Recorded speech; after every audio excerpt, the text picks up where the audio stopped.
はい、こんにちは。今日はですね、iPad を使って画像や文字のレイアウトを組んでいく方法を紹介します。で、使ってるアプリなんですけど、今回は Adobe Camp っていうのを使っています。Adobe から出てる無料のアプリですね。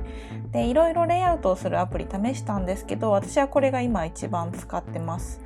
かなり直感的にデザインが組めるので、私はすごいおすすめですね。で、今日はこの4つのレイアウトをサクッと作っていきたいと思います。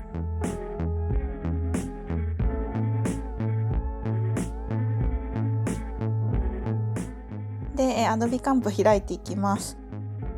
右下のプラスボタンを押してもらうとデフォルトで用意されている、キャンバスのサイズを選ぶことができます。今回は横幅1280のやつを選びますけども、カスタムで自分でサイズ指定もできます。で、レイアウトを作る基本なんですけど、こうやって丸とか四角とかを適当に書くと、形が形成されます。で、四角の中にバッテンを書くと、画像のプレイスフォルダが作られます。テキストを入れるときはこうやって線と点を書くと、テキストが自動的に現れて、横の、スライダーを動かすとですね、テキストのサイズが変わります。で、設定のところにですね、その他のジェスチャーが載ってるので、これを見てオブジェクトを作ってみてください。で、画像の上をシャシャシャってやると消えます。で、今回ちょっと縦長のレイアウトから始めていくので、新しく A4 のサイズを開きます。で、背景一面に画像を置きたいので、四角バッテンで画像のプレイスフォルダを作ってください。で、左下に画像配置のボタンあるので、そこから、好きな画像を選びます。で、この上に、香水かな Perfume の画像を配置したいので、もう1個プレイスフォルダ作って配置していきます。で、この中身の画像のサイズを変更するときはダブルタップしてもらうとサイズ変更ができます。で、1回タップだとその画像自体のサイズを変更することができます。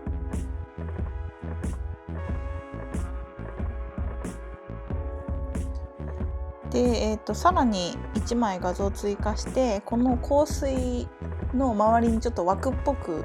レイアウトしていきたいので、もう1個プレイスフォルダ作ってもらって画像を選んで、そうすると一番上にこのレイヤーが来るんですよね。で、レイヤーの、順序を調節するときはここのボタンを押してもらってスライダーを動かすとこうやってレイヤーの重なりの順序を決めることができます。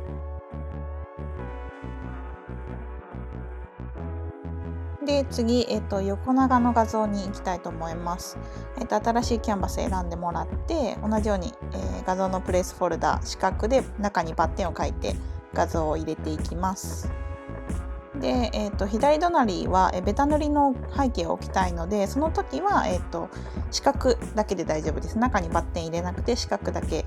で、カラーを選んでベタ塗りの背景を作ります。で、ちょうど中央になるように配置して、左側にも画像を置きます。右に置いてある画像と同じものを置きます。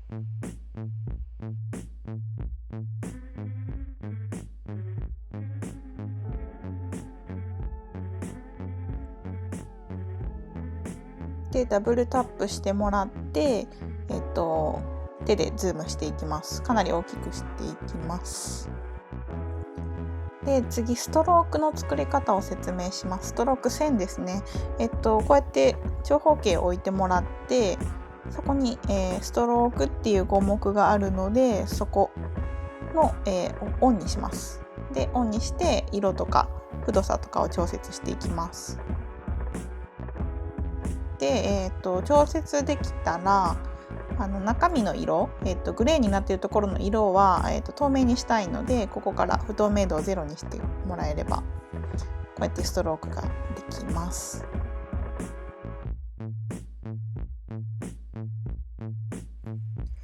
はい、で次ですね、テキストを入れていきます。横線とその横線の右下に点を入れるとテキストが現れるので、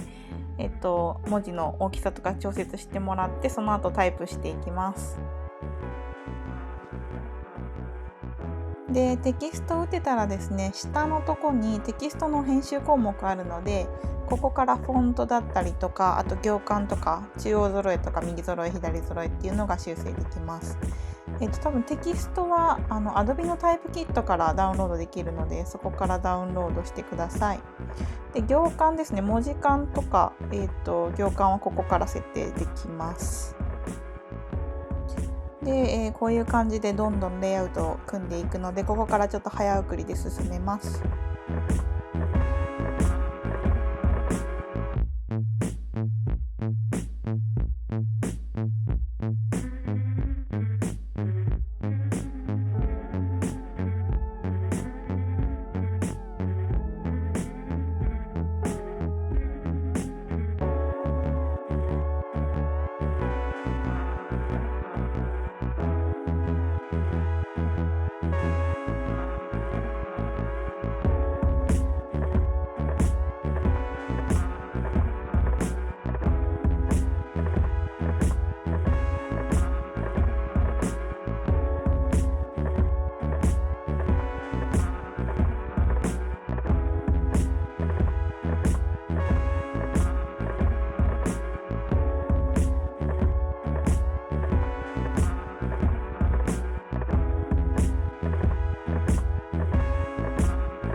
はい、ではですね、次、最後、ちょっとモックアップみたいなのを作りたいと思います。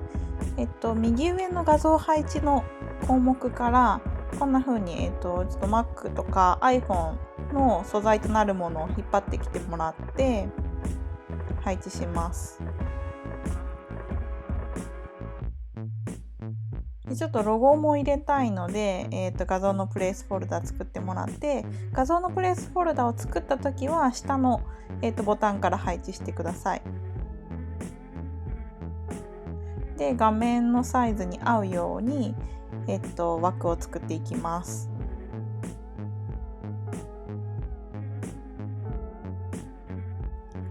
で iPhone なんですけど、角が丸まってるんですよね。でその時は、長方形作ってもらって、右下の角を丸で囲ってあげると、角丸の長方形ができます。でその状態で、画像を配置してもらうと、その角丸の中に画像が入ります。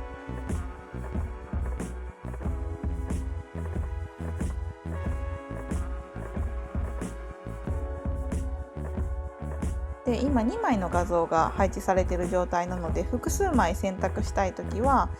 その2つの画像の上でくるくるくるっと押してもらうと、2つ同時に複数選択ができます。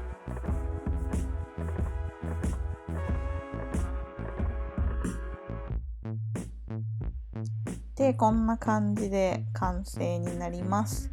で最後、この画像を Photoshop とか、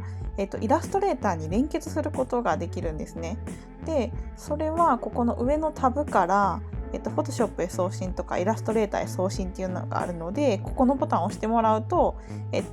クラウドで送信されます。で Mac とかパソコンで開いた時に、もうこの、データが勝手にポンと立ち上がってくるんですね。これすごい便利なので、よかったら使ってください。で普通の画像を保存したいときは、画像の共有っていうところから保存できます。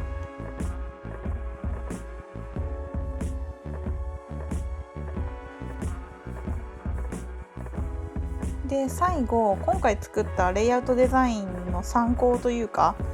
なんですけど、Pinterest でエディトリアルとかエディトリアルデザインっていうワードで調べてもらったら、今回作ったようなデザインがバーって出てくるので、デザインする時とかに参考にしてもらえればいいかなと思います。